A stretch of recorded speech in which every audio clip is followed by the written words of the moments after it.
ये भारत देश है, ये हिंदुस्तान है, जहाँ पर परिवार सबसे अधिक महत्वपूर्ण होता है।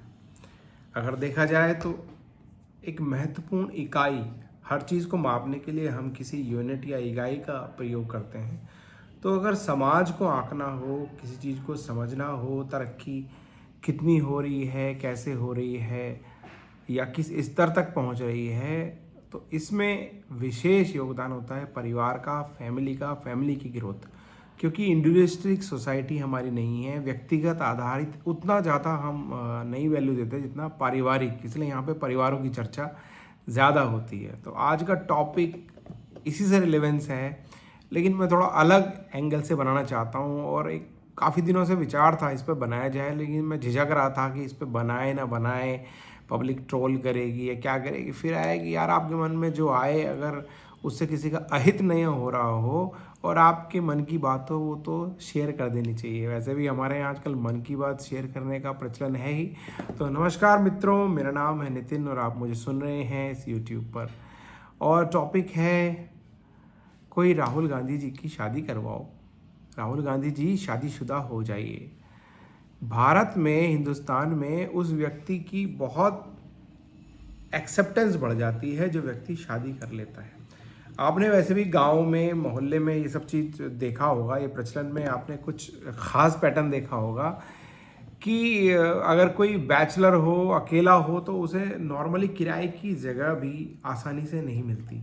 उसे कोई किराए पे देने के लिए, रेंट पे देने के लिए, टेनेंट्स बनाने के लिए भी नॉर्मली लोग तैयार नहीं होते और मतलब झिझकते हैं कि नॉर्मली ये सोचते हैं कि यार अभी इसने जिम्मेदारी सीखी नहीं, अभी इसके अंदर वो परिपक्वता नहीं आई, इसके अंदर वो मैच्योरिटी नहीं आई।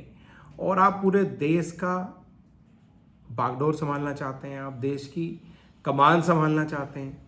अब तुरंत जो लोग ट्रोलर है ना, तुरंत एक्टिवेट हो जाएंगे, अरे मोदी जी भी तो अकेले रहते हैं और बाकी अटल बिहारी वाजपेयी जी को देखे तो वो नरेंद्र मोदी जी ने शादी की है। ये बात टेक्निकली भी सच है, लीगली भी सच है, एथिकली भी सच है, सोशली भी सच है। वो और बात है कि वो साथ नहीं रहते, जो भी कुछ कारण रहा उनका व्यक्तिगत निर्णय हो सकता है, मगर शादीशुदा वो थे। तो मैंने ये नहीं कहा कि बैचलर्स की यहाँ पर इज्जत नहीं होती, मैंने कहा उसे टेनेंट्स बनाना भी स्वीकार नहीं करते। कहते हैं ना हमारे यहाँ की भगत सिंह हो लेकिन बगल के घर में हो, एक बड़ा फेमस कंसेप्ट है। तो जो बैचलर होते हैं, या तो वो उनको पसंद नहीं करते, या फिर बिल्कुल ही महान त्यागी वो सन्यासी हो जाए, देन ओनली विल एक्सेप्ट। मतलब बाबा जी बने, बोले वो तो बाबा जी बन गया, अब उसे छोड़ो। तब भी हमारे यहाँ पूजने लग जाएंगे उनको उनकी आराधनाएं होने लग जाएंगी, उनकी आरतियाँ उतारने लग जाएंगे, क्योंकि बोलेंगे उसने वो एक बैरियर को तोड़ दिया, वो सन्यासी हो गया है। तो क्योंकि सन्यासियों का तो ये देश ही है, सन्यासियों को तो यहाँ पूजते ही हैं। तो बहुत से लोग जो गृहस्थ आश्रम से डायरेक्टली ही सन्यास आश्रम में जंप कर जाते हैं, डायरेक्टली उनकी यहाँ पर काफ़ी इज्जत हो जाती है, उनको अलग संज्ञा दे दी जाती है, उन्हें अलग ही रूप प्रदान कर दिया जाता है। तो बेसिकली मैं ये कहना चाह रहा हूँ कि आप बीच में नहीं रह सकते, बीच में नहीं रहना चाहिए कभी भी। या तो आप पूर्णतः सन्यासी हो जाइए, या फिर आप पूर्णतः फैमिली वाले हो जाइए। आप बीच में मत रहिए कि मुझे ये भी चाहिए, मुझे वो भी चाहिए, मुझे कुछ नहीं भी चाहिए और मुझे सब कुछ चाहिए। तो कोई प्लीज़ ये रिक्वेस्ट वहाँ तक पहुँच जाओ भाई, फैमिली ग्रुप में शेयर करो, पॉलिटिकली कोई इस वीडियो को सुने, जाने, समझे और इसमें छुपे हुए एक अच्छी भावना को समझे कि भाई उनकी शादी करा दीजिए। जैसे ही वो फैमिली को समझेंगे, फैमिली के मूल्यों को समझेंगे, तो असली ज़िंदगी का, जैसे कहते हैं ना, कि उन्हें सोर पता लग जाएगा, तत्व पता लग जाएगा, तो उनका व्यक्तित्व में अलग ही निखार आ जाएगा, अलग ही लेवल पे चले जाएंगे, उनकी ग्रोथ ही अलग लेवल की हो जाएगी। लेकिन जब तक वो ऐसे ही, जैसे हमारे गांव में कहते हैं ना, छड़े घूम रहे हैं या अकेले ऐसे घूम रहे हैं, तब तक उतना एक्सेप्टेंस लेवल नहीं आएगा। उसके लिए फिर उनको इंतज़ार करना पड़ेगा 65-70 की उम्र में। अगर आप नरेंद्र मोदी जी को भी देखें तो उनको जो ये इतने बड़े बड़े पद मिले हैं, उनको किस एज के बाद मिले हैं? तो क्या वो उस एज का वेट कर रहे हैं कि मैं जब इस एज में पहुंच जाऊं तब मैं उस लेवल पे पहुंच पाऊंगा, तब मुझे लोग सरों पे बिठाएंगे, देखो ये त्यागी पुरुष है, देखो ये कितना बड़ा सन्यासी है, इसने, इसके पास सब कुछ था, सब कुछ पॉसिबिलिटी थी, लेकिन इसने वो नहीं अपनाया। तो वाकई में ही इसके त्याग को समझेंगे। तो इससे अच्छा है भाई, क्यों कंफ्यूज हो रहे हो या क्यों लोगों को भी कंफ्यूज कर रहे हो? तो कृपया करके शादी कर लीजिए और ज़िंदगी में एक ठहराव लाइए। उस ठहराव के बाद ही आपकी ग्रोथ स्टार्ट होगी। एक मैं किस बेस पे बोल रहा हूँ, एक अपने ऑब्जर्वेशंस पे बोल रहा हूँ, अपनी एक समझ लगा के बोल रहा हूँ कि भारत में एक्सेप्टेंस तभी अच्छी तरह से होता है जब व्यक्ति शादीशुदा हो जाता है, क्योंकि वो जीवन के असली मूल्यों को समझने लग जाता है। शायद उनकी भी शादी होने के बाद उन्हें कुछ ज्ञान प्राप्त हुआ और आदरणीय मोदी जी एक अलग ही रास्ते पे निकल गए। उन्होंने कहा कि भाई यार वो इसके लिए तो बने नहीं है, लेकिन उन्होंने उस चीज़ को निभाया है। देखो आज तक उन्होंने कोई डिवोर्स वगैरह नहीं लिया, संबंध विच्छेद नहीं किया, तलाक नहीं दिया, कुछ भी हो कारण आप जो समझें, but he is still married person. तो राहुल गांधी जी इस एज में आप पहुंच रहे हैं, अब कब तक अपने आप को युवा आप कहते रहेंगे, शायद मेरे से भी एज में बड़े होंगे। तो जीवन के असली मूल्य को आप समझना चाहते हैं तो शादी करें, और अगर हो सके तो किसी संपन्न या मैं कहूँगा प्रतिष्ठित हिंदू समाज या उसकी फैमिली में आप शादी करें।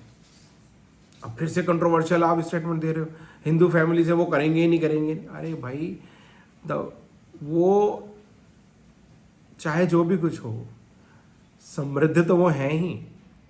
आप उनकी इस समृद्धता से, उनके इस शहजादेपन से, उनके इस लग्जरी से, उनके इस सिल्वर स्पून से ही तो लोग जलते हैं। जी हाँ, कुड़ते हैं, मिसमिसाहट होती है लोगों के मन में कि भैया ये ऐसा क्या है, इसको सब कुछ मिल गया ज़िंदगी में। वो ये नहीं समझते कि जो परिवार लेगेसी के साथ बढ़ता है आगे, सभी अपने परिवार को आगे बढ़ा रहे होते हैं। और आप जिस भी परिवार में आप हो, अगर आप वीडियो सुन रहे हैं, अगर आपके परिवार में किसी पीढ़ी में किसी एंसेस्ट्रल ने कुछ काम करके दिया, लेगेसी बना के दी, कोई अच्छा मकान बनाया, कोई अच्छी प्रॉपर्टी बनाई, कुछ अपनी समाज में एक स्थिति सुदृढ़ की, तो क्या आपको उसका फ़ायदा नहीं मिला? सोच के देखिए, क्या आपने उसका फ़ायदा नहीं उठाया? क्या आपने उसको वैल्यू नहीं दी उस बात को? बिल्कुल दी होगी, क्योंकि फैमिली धीरे धीरे ही तो ग्रो करती हैं। अब लोग जलते रहें, कुड़ते रहें, ये लोग जलें राहुल गांधी जी से, लोग जलें तेजस्वी यादव जी से, लोग जलें अखिलेश यादव जी से, ज्योतिरादित्य सिंधिया जी से, लोग जलें आदित्य ठाकरे से, लोग जलें वसुंधरा राजे जी से, लोग जलें और बताइए दो चार, अमित शाह के बेटे जो हैं, जो शाह साहब की भाई उन्होंने इतने बड़ा बिजनेसमैन बन गए। तो भैया फैमिली तो लेगेसी में बनाती हैं। अब आप धीरू भाई अंबानी के बच्चे अनंत अंबानी के बारे में तो ये नहीं कहते कि भाई वो क्यों उसका बिजनेस संभाल रहा है, वो क्यों नहीं बेस्ट एम्प्लॉय का एक सर्च ऑप्शन करे और उसको हैंड ओवर कर दे सब चीज़ें। क्योंकि पॉलिटिकल स्पेस है, तो आपका ये एक तरफ वो बात ठीक है कि भाई लोग चुनेंगे, लोग उन्हें नेता बनाएंगे, लेकिन जो पार्टी है, जो लेगेसी है, वो तो उनको मिलेगी ही, वो उसका लाभ तो वो मिलेगा ही। और भाजपा में खुद ऐसे बहुत सारे बड़े बड़े नेता हैं जिनको अपनी डायनेस्टी का फ़ायदा होता है। बस ये है कि वो अपने प्रतिभा के बल पे आगे बढ़े, उसी को आगे लेके जाएं। पर मैं अभी उस डिबेट में आपको नहीं ले जा रहा हूँ, अननेसेसरी आप कंफ्यूज हो जाएंगे। बात यह है कि राहुल गांधी जी, अगर आप चाहते हैं कि ये 150 करोड़ लोग में से अधिकतर परसेंटेज आपकी तरफ एक्सेप्टेंस की तरफ बढ़ें, तो आपको शादी करना ज़रूरी होगा। एक लेवल होता है, वो आपने बाबा जी बन के, वो यात्रा करके, भारत भ्रमण, भारत यात्रा करके एक लेवल को क्रॉस किया, उससे आपकी तरफ इम्पोर्टेंस मतलब अट्रैक्शन बढ़ी, आपकी एक्सेप्टेंस बढ़ी। लेकिन उसकी एक पॉइंट है, खुद ही बोलते हैं ना, पलायन वेग से ज़्यादा होना चाहिए एस्केप वेलोसिटी से। तो वो तब बनेगी जब आप गृहस्थ जीवन में जाएंगे, आप परिवार के मूल्यों को समझेंगे और एक इस्टेब्लिश करेंगे अपने आप को एज ए फैमिली मैन। तभी आपको फैमिलीज फॉलो करना शुरू करेंगी, तभी आपको फैमिलीज एक्सेप्ट करना शुरू करेंगी और आपको वोट भी करना शुरू कर देंगी। ये एडवाइस मानिए, इस पर इम्प्लीमेंट कीजिए, और जो भी उनके समर्थक हैं, जो उनको मैं कहूँगा कि सपोर्टर हैं किसी भी तरह के, उन तक ये बात पहुँचाइए कि महानुभाव कृपया शादी कर लीजिए, नहीं तो आपका इसी तरह से मजाक बनता रहेगा। हालांकि गांव में वो जो कुछ नाम से जो बुलाया जाता है, गांव में बहुत से लोग वो प्यार से भी नामकरण रख देते हैं, और ये ट्रोलिंग एक तरीका होता है किसी को डिवैल्यू करने का, लोगों को थोड़ा सा कि लोग उनको सीरियसली ना लें, और उसमें दूसरा पक्ष बहुत अच्छे से तरह से कामयाब भी हुआ है कई दशकों तक, कि भाई इनको आप ट्रोल करते रहिए, इनको आप बदनाम करते रहिए किसी भी तरह से। अब ऐसा नहीं है इस वीडियो से कोई ये समझ लग जाए क्या मैं राहुल गांधी समर्थक हूँ। आप जो सोचना चाहें वो सोच सकते हैं। मैंने हमेशा कहा है कि ना तो मैं ए की साइड में हूँ ना बी की साइड में, मैं हमेशा सी की साइड में हूँ, मतलब सिटीजन की साइड में हूँ। और एक कॉमन सिटीजन, एक इंडिपेंडेंट पॉइंट ऑफ व्यू हमेशा उसका होना चाहिए। तो विपक्ष भी अच्छा होना चाहिए, सत्ता पक्ष भी अच्छी होनी चाहिए, बल्कि मैं तो हमेशा विपक्ष पक्ष को हमेशा बोलता हूँ कि उसे विकल्प होना चाहिए। तो एक होना चाहिए सत्ता, एक होनी चाहिए विकल्प, तो विकल्प को मजबूत होना चाहिए। तो आप भाई अपनी एक्सेप्टेंस बढ़ानी है तो आपको शादी के बंधन में आना पड़ेगा, और भारत में मूल्यों को एक्सेप्ट करना पड़ेगा, और उसके बाद कमाल देखिए, आप कमाल देखिए कर, जैसे कहते हैं ना कि नहीं तो एक मीम भी बना था ना कि आदरणीय सोनिया गांधी जी कहती थी कि हमें बहू मत दो, तो बहू मत दो मतलब बहू संधि विच्छेद ही कर दिया लोगों ने कि मत दो। ये मांग नहीं रहे कि यार बहुमत मांग रहे हैं, या उनके लिए मना कर रहे हैं कि उन्हें डॉटर इन लॉ नहीं चाहिए। तो मीम बनाने वाले हैं भाई, मजाक बनाने को किसी भी स्तर तक ले जा सकते हैं, और हंसने के लिए आजकल ये चीज़ें रह गई हैं कि इसमें आप मजाक बनाइए। तो राहुल गांधी जी क्या सीरियस कैंडिडेट नहीं है? बिल्कुल बन सकते हैं, बिल्कुल बन सकते हैं, और उन्होंने पिछले कुछ समय में थोड़ा सा दिखाया भी कि yes he can be a better option also, बस थोड़ा सा उसमें काम करना पड़ेगा उनको। शादी कीजिए और देखिए क्या चीज़ खुलती है आपके, जैसे होता है ना ग्रह नक्षत्र बहुत से ऐसे होते हैं जो तुरंत एक्टिवेट हो जाते हैं जब आप एक विशेष शादी बंधन में बंध जाते हैं। तो भाई आपका शादी करना बहुत ज़रूरी है। प्रतिष्ठित किसी हिंदू फैमिली को चूज़ करें, बल्कि खुद ही मिल जाएंगे आपको। आप चॉइस करें, शादी करें, लोग एक्सेप्टेंस करें, और जैसे कहते हैं ईंट का जवाब पत्थर दें, ईंट का जवाब ईंट ना दें। आप सोचते हैं कि क्या मोदी जी को आप सन्यासी बन के या उस तरह से आप हरा पाएंगे? वो उस फील्ड के प्रगाढ़ खिलाड़ी हैं, ज़बरदस्त खिलाड़ी हैं, उनको उन्हीं के गेम में, उन्हीं की पिच पे मात देना आसान नहीं है। तो आपको गेम के रूल बदलने होंगे, बल्कि मैं तो कहता हूँ कि गेम ही बदलना होगा। आपको पिच बदलनी होगी, आपको मतलब कुछ ऐसा करना होगा जो वो सोच भी नहीं रहे होंगे कि ये वो कर सकते हैं। तो उस तरह से आपको प्लानिंग करनी होगी आपको हराने के लिए। तो क्या मैं आपको विशेष ज्ञान दे रहा हूँ?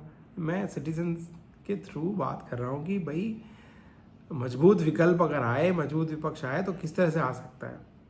ना तो हम मोदी जी के समर्थक हैं ना आपके समर्थक हैं, ना हम आपके विरोधी हैं ना मोदी जी के विरोधी हैं। हम तो सब भारत हितैषी हैं। भारत के लिए अच्छा है आप भी मजबूत हों और मोदी जी भी मजबूत हों, तो तभी कमाल। अदरवाइज़ क्या हो जाता है कि जैसे जो ज़्यादा बैचलरहुड का थोड़ा सा आजकल ट्रेंड चला है, तो और बड़े बड़े नाम वाकई में इन्होंने कमाल किया है जिनको लोग फॉलो करते हैं। चाहे नरेंद्र मोदी जी का नाम तो जोड़ दिया जाता है क्योंकि वो शादीशुदा होने के बाद भी अकेले रह रहे हैं। उसी में भी डॉक्टर APJ अब्दुल कलाम जी का नाम, अटल बिहारी वाजपेयी जी का नाम, रतन टाटा जी का नाम, कि भाई देखो ये इतने बड़े वो बन जाइए। तो उसमें क्या युवा थोड़ा सा कंफ्यूज हो जाते हैं और वो सोचते हैं कि वो भी फिर स्वामी विवेकानंद जी से भी जोड़ दिया जाता है कि भाई अगर हम बैचलर रहेंगे तो उस तरह के बन जाएंगे और इतने बड़े बड़े त्यागी तपस्वी हम अगर बन जाएंगे तो कितने परसेंटेज चाहिए हमें ऐसे लोग। मैंने कहा ना भगत सिंह लोगों को सबको अपने पड़ोस के घर में चाहिए। तो समाज में आपने देखा होगा, आपने ये ऑब्जर्वेशन आप बताइए कमेंट बॉक्स में कि आपने देखा होगी जो अगर आप जब आपके घर में कोई टेनेंट्स के लिए आए या आप जिस मोहल्ले में रह रहे हैं वहाँ पे कोई रहने के आ जाए और आपको कोई पूछे कि यार आप बैचलर हो या शादीशुदा, तो आप किसको मकान देंगे? बिल्कुल बिना लाग लपेट के सोचिए, कमेंट बॉक्स में लिखिएगा कि क्या आप प्रेफर करेंगे कि कोई बैचलर आपके घर के आसपास आके टेनेंट होके रहने लग जाए। तो अगर आप इत्तेफाक रखते हैं तो इसी मैसेज से आप क्लियर हो जाएंगे कि यस, हमारे देश में किस तरह के लोगों को एक्सेप्टेंस ज़्यादा है। बैचलर उन्हीं को एक्सेप्टेंस ज़्यादा मिलती है जो बिल्कुल सन्यासी हो जाते हैं या जिन्हें हम सन्यासी स्वीकार कर लेते हैं। तो आपको एक छोर पे हो जाना है, या तो पूर्णतः सन्यासी या सही से गृहस्थ आश्रम में हो जाइए और उसके आप मूल्यों को जिए, उसके आप रूल रेगुलेशंस को फॉलो करें और फिर आपकी एक्सेप्टेंस लेवल देखना किस तरह से बढ़ती जाएगी। अदरवाइज लोग तो देखो जल रहे हैं, क्योंकि वो लोग इसलिए नहीं कि आपकी नॉलेज पे क्वेश्चन करते हैं या आपके बारे में वो गलत वीडियो काट के बनाते हैं, आपका मजाक उड़ाते हैं क्योंकि मेन है आपसे जलते हैं लोग। बिल्कुल, इसमें कोई दोहराए ही नहीं है, क्योंकि हमारे देश में जहां हम पहुंच नहीं सकते या जो चीज़ हमें लगता है कि इसको कैसे मिल गई तो या मैं नहीं पा सकता, तो उसे जलना बहुत आसान है यार। वो जलन जो है वो उसे अजीब सी एक संतुष्टि दे देती है कि देखो कैसे कैसे लोगों के पास क्या क्या है, तो उससे ही हमें आत्मसंतुष्टि मिल जाती है। लेकिन ये आत्मसंतुष्टि कहीं भी इंसान को पहुंचाती नहीं है। इसलिए मैं कहता हूं कि आपको जो भी कोई ज्ञान दे रहा है, इस तरह के कोई वैसे मजाक किसी का बनाकर, वीडियो बनाकर या किसी को नीचे दिखाकर आपको खुश कर रहा है, समहाउ गालियां सिखाकर, तो आपकी ज़िंदगी में कुछ भी वो पॉजिटिव वैल्यू एडिशन नहीं कर रहा है। तो इसके प्रति थोड़ा ना आपको सजग हो जाना चाहिए कि ये आपको कहीं लेके नहीं जाएगा। अपने स्तर में कहीं भी आप कुछ कर नहीं पाओगे अपनी ज़िंदगी में, क्योंकि कोई भी ज्ञान, कोई भी जानकारी, कोई भी एंटरटेनमेंट, कुछ भी information, knowledge, course, what ever form you से, अगर आपकी ज़िंदगी में कुछ पॉजिटिव डेवलपमेंट नहीं कर रही है तो डस्टबिन है, वो थ्रैश है, वो कचरा है। वो जस्ट आपको थोड़ी देर के लिए मनोरंजन प्रोवाइड कर देगी, वो थोड़ा सा एड्रेनलिन निकाल देगी, या जो पॉजिटिव हार्मोन जो लगता है ना, मैं सडनली जो मैक्सिमम एडिक्शंस में भी निकलते हैं कि भाई एंडोक्स क्या बोलते हैं उसको, ऑक्सीटोसिन और ये सारे जो हार्मोन्स हैं, पॉजिटिव हार्मोन निकल गए और आपको लगा वाह वाह वाह, देख क्या मजाक उड़ाया इसका। तो लोग बाग एक्चुअली आपसे जलते हैं और उस जलन को दूसरी तरह से निकालने की कोशिश करते हैं। आपने भी देखा होगा अपने आसपास, जब किसी कोई धनाढ़ बच्चा हो तो उसको देख के लोग मुंह पे तो नहीं कहते कि यार इस बकवास ये क्या है, लेकिन मन अंदर से ना जलते रहते हैं। तो भाई कोई जल रहा है तो जलने दीजिए, उसमें आपको फ़र्क नहीं पड़ना चाहिए, बल्कि मैं कहूँ किसी को फ़र्क नहीं पड़ना चाहिए। सब अपने भाग्य का खा रहे हैं। जो कहते हैं ना, उसकी फैमिली ने अगर वो एक ओवर द पीढ़ी उनको कुछ दिया तो इसमें आपका योगदान कुछ नहीं है, वो पीढ़ी ने कमाई हुई चीज़ है और वो अगली जनरेशन पे जानी ही है। तो आपका भी फर्ज होता है तो आप उसको अगली जनरेशन में भी तो पहुंचाइए। आप बीच में सन्यासी बन के क्यों उसका सत्यानाश कर रहे हैं, क्यों उसको वहीं पे फुल स्टॉप कर रहे हैं, और एक्चुअल में आप अपने विरोधियों को सक्सेसफुल साबित कर रहे हैं कि आप गृहस्थ में नहीं गए और आपने अपनी जनरेशन आगे अगर आप नहीं लेके जा रहे हैं। तो कृपया करके प्लीज़ शादी करें, गृहस्थ जीवन में आएँ, और भारत के जो ज़्यादा से परसेंटेज, ज़्यादा नहीं 30-40 करोड़ भी अगर लोग आपको फॉलो करने लग जाएंगे तो आप बड़े स्तर पर पहुंच जाएंगे। तो शादी करें, वहाँ से चीज़ें बदलनी शुरू हो जाएंगी आपकी लाइफ में। और बाकी लोगों से अनुरोध है कि भाई जलना बंद करें, थोड़ी देर खुश हो लिया करें, लेकिन जलना बंद करें। किसी की भी सफलता से आप जलिए मत, किसी की भी सफलता से कुछ सीखिए कि वो यहाँ पे है तो क्यों है।